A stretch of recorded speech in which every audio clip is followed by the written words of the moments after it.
Hey ladies and gents, welcome back to my channel. Thank you for coming back. So, 2020, was over 4 months ago, but seeming as award season's coming to an end and the end of talking about films that came out last year are coming to an end, I thought now would be an appropriate time to give you my top 10 favourite films of 2020. It kind of goes without saying that last year was a pretty shit year. Very miserable. People were dying, we were locked up. It didn't really seem like things were getting better, but with thanks to the vaccine and the lifting of restrictions, life seems to be getting back to normal. And honestly, I think I'd like to use this as an opportunity just to thank all the amazing health workers, all the scientists who put their life on the line just to really help save lives. And for that, it's an admirable effort, and I take my hat off to those people. And also, last year, despite the fact so many films were delayed, pushed back, etc., or filming was delayed, we were really treated to a lot of great films, thanks to streaming mainly.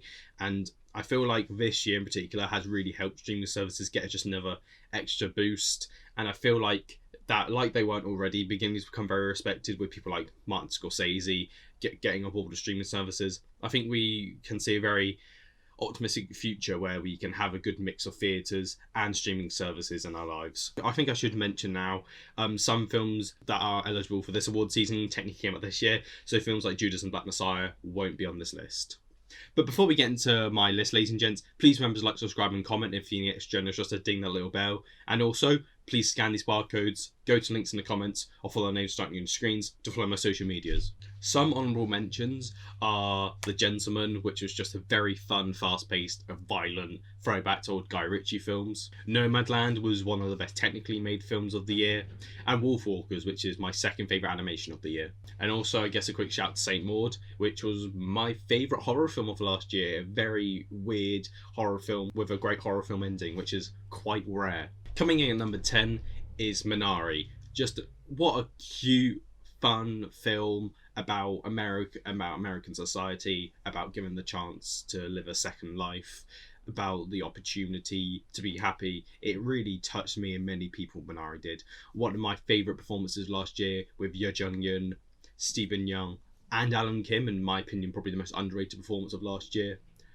Extraordinarily well directed by Lee Isaac Chung, beautiful writing, and even though it doesn't have the cliche Hollywood feel-good ending, when you think about Minari as a whole, I'm not an American, I don't live in America personally, but I can imagine for anybody who does live in America, who maybe is an immigrant, the film as a whole may make you actually feel optimistic that you can make it and you can live a happy life. Coming in at number 9, a film that was completely overlooked the whole of award season, The Invisible Man was such a fun film. It was very intense. I struggle to call it a horror film because I'm very strict with what I class as a horror film, and I'd say Invisible Man is a much more very intense thriller about a woman who's desperate just to be happy, but she's being haunted by her abusive ex-husband. Elizabeth Mosk is one of my favourite performances of last year.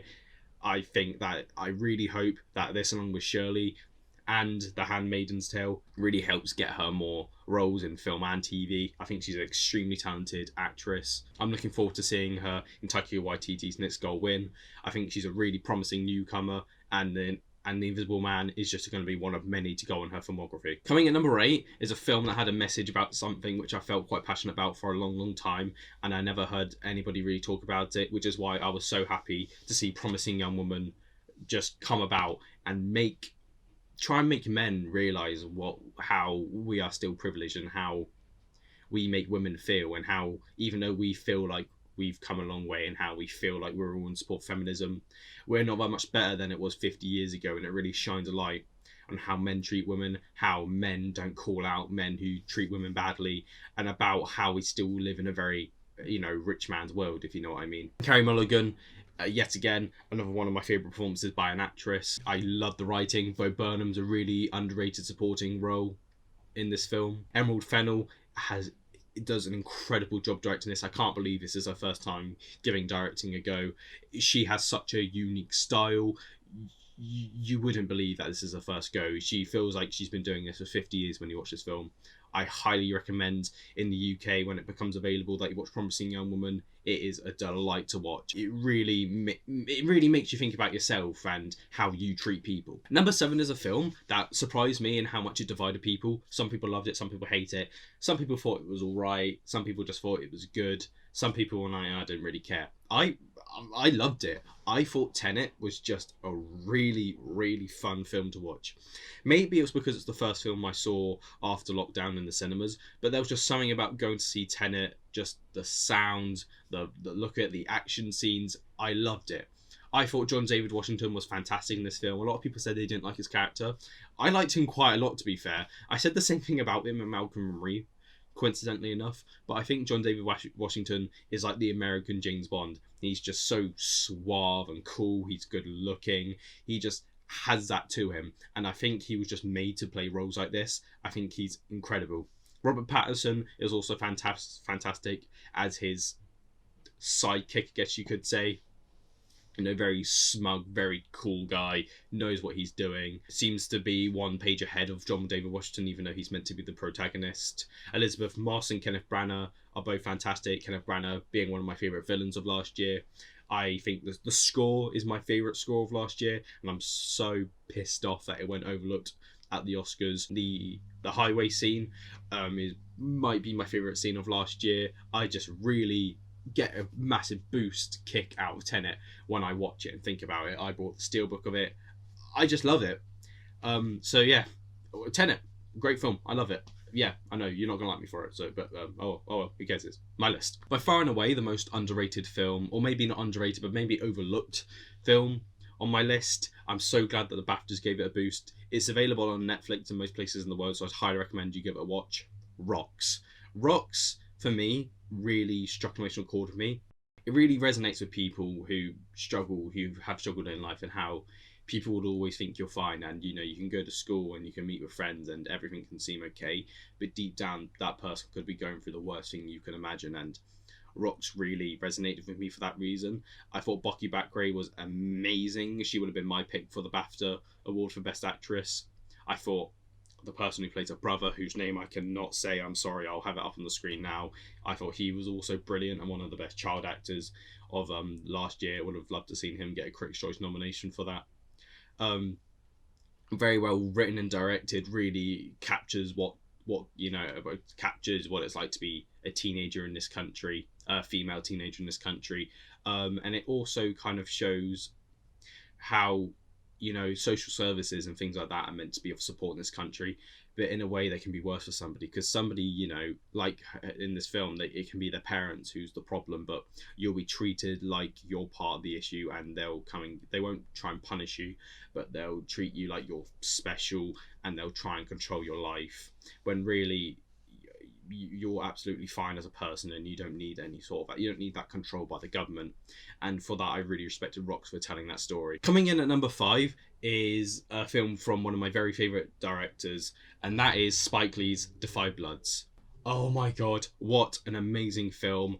How can it go so overlooked during the whole of award seasons?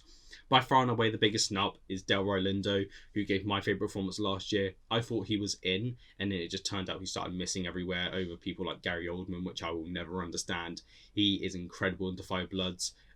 He's my best actor winner in my heart. I don't understand how he went so overlooked during award season. Clark Peters is actually fantastic supporting role in this film. I like Chadwick Boseman a lot, but I'm glad to see that he was able to get in for the BAFTAs over him, because he is just also incredible, and I'm glad that he didn't go completely overlooked during award season. My favourite ensemble cast for sure. I thought the story was great. It was a mixture of so many things, and it just worked so well. It was a drama at times, it was an adventure film at times, it was a thriller at times, it was an action film at times, and it gave you all that, and it never cancelled each other out. They all just blended so well, like an amazing fruit smoothie that you have. So Da 5 Bloods has my respect for that, and it comes at number 5 on my list. Coming at number 4, my favourite international film of the year. Yes, I said it. My favourite international film of the year. I don't class Minari anyway as an international film, and this is definitely my favourite. Another Round is just incredible. I love Thomas Vinterberg, and The Hunt is one of my favourite films. But The Hunt is an extremely depressing film. It does not leave you on an emotional high at all. So for Thomas Vinterberg to do this and make a fun, basically family film. It's only 12A/PG-13 film that deals with like alcoholism, but it doesn't make you feel guilty about liking alcohol. It doesn't try and preach to you. It just shows you both sides of the spectrums and makes you decide yourself how you feel about it. And I have so much respect for that.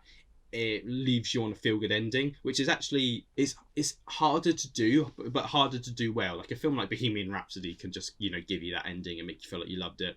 But Another Round really feels like it earns that ending. Mads Mikkelsen was incredible. I would have loved to seen him get into the acting race a bit more. I thought the rest of the ensemble cast, like the people who played the teachers, were fantastic. I thought the students were great.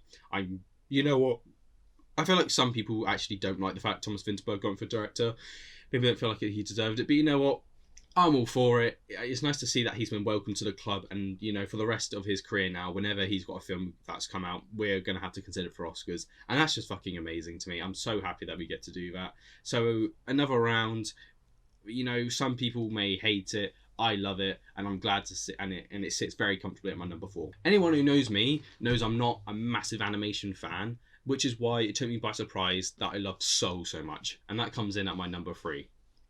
Jamie Foxx gives one of probably my favorite voice acting performance of the year. I found it so incredible that Pixar took the route of being such a mature film about such a mature subject, but like made it like fun for kids and adults. Like I often hear people say, "Oh, well, you know, like Pixar, they're good for kids and adults," and I often have to disagree. I'd say Inside Out is only really good for kids. Same goes for the Incredible films. But Soul genuinely is a film that, if you take away the animation, it could be a film that's made just for adults, but it just so happens to be appealing to kids as well, because it deals with the subject matter of like who you are as a person and how important that is, and how it's really important not to lose sight of who you are and how special you are, and it makes it resonate with kids in such a clever, unique way. It disappoints me so much that we couldn't see Soul getting for Best Original Screenplay, because I think it really deserved it. Happy to see it got a Best Sound nomination, because it's got some of the best sound of the year. It was obviously going to get it for Best Animated Feature, and it was going to win, so I can't complain about that. Best Visual Effects nomination would have been nice, but honestly, when I can't dwell on the nominations too much, because it doesn't take away from the fact many people just love Soul, me included. It's just such a beautiful, heartwarming film that makes you really grateful for what you have in life. Coming in number 2, a lot of people really aren't gonna like me for this. I feel like I've noticed from like film Twitter that a lot of people really aren't a big fan of this film. I love it. It's from my favorite screenwriter. The Trial of Chicago 7 was such a fun, fast-paced film that made a really boring subject matter just so fun to watch. Aaron Sorkin is a master at this. He makes anything that you'd think is boring, such as The Social Network being about, like, you know, computing and courtrooms, Molly's Game about poker. You know, you even go back to A Few Good Men and The American President and The West Wing, which is my favorite TV show. This man is a master at making anything exciting. His dialogue is still up to par in this film. Just the way words complement one another is just incredible. You know, I don't think he deserved a Best Director nomination by any means, but he's shown himself to be a very competent director for the type of film this is. I think Sacha Baron Cohen was brilliant, and a lot of people have cited that he didn't deserve the nomination. Maybe someone like Frank Langella or Mark Rylance deserved it. I'm not sure. I would say he's my favourite, even though I did also love basically all the supporting cast. Nobody cats each other out. They're all great and they all get their moments to shine. And more than anything else, it just kind of shows you how back then and even today, our courtroom system and our police system, you know, whilst we are grateful for the police that we do have who do their job properly, there are also a lot of corrupt policemen in the world, and also a lot of corrupt people just in the Supreme Court system. Like, just for example, like the judge in this film is a great example, and like this film wasn't already prevalent, it became even more prevalent with people with, like, you know, the killing of George Floyd and Black Lives Matter really getting a boost. So I think we are very lucky to get a Trial of Chicago 7 when we did, and it sits very nicely at my number 2. Now, my number 1 is actually, out of all these films, the one that I watched last, because I couldn't get a screening of it anywhere. I was able to get a screening of it thanks to Borderline Film Festival, and oh my god, did this film just take me away. It breaks your heart, but in a good way, and it sticks with you, and it inspires you. The Father is amazing. I'm still not sure where I stand on whether Anthony Hopkins deserves the win over Chadwick Boseman this year. Nonetheless, he gives one of the year's very best. I'd say he gives his best performance in this film. As a poor man with dementia who just doesn't understand, he literally spends most of this film confused or emotionally distraught, and it never for once feels fake or added on. It feels so genuine. The same can go for Olivia Colman's performance, and also the same can go for the writing. This film doesn't feel like a film that's just been made just to use dementia as a tool to tell this emotional story. It doesn't feel fake at all. It feels like it's coming from such a sincere place, and that's the best compliment I can give the father. It doesn't feel fake at all. It feels so sincere. Yorgos Lanthimos, I was lucky enough to meet him. The editing in this film really helps tell the story. The production design's incredible. Even the cinematography, I think, went so overlooked. This film is just fantastic, and I can't believe it went so overlooked in award season, but I'm so happy the Oscars redeemed it because it so deserved it. And The Father, you're my favourite film of last year. Hats off to you. Anyway, ladies and gents, those are my top 10 favourite films of last year. Leave your top 10 favourites below, but thank you very much for watching. Please feel free to check out more of my videos by clicking on my channel below. But until next time, ladies and gents, so long for now.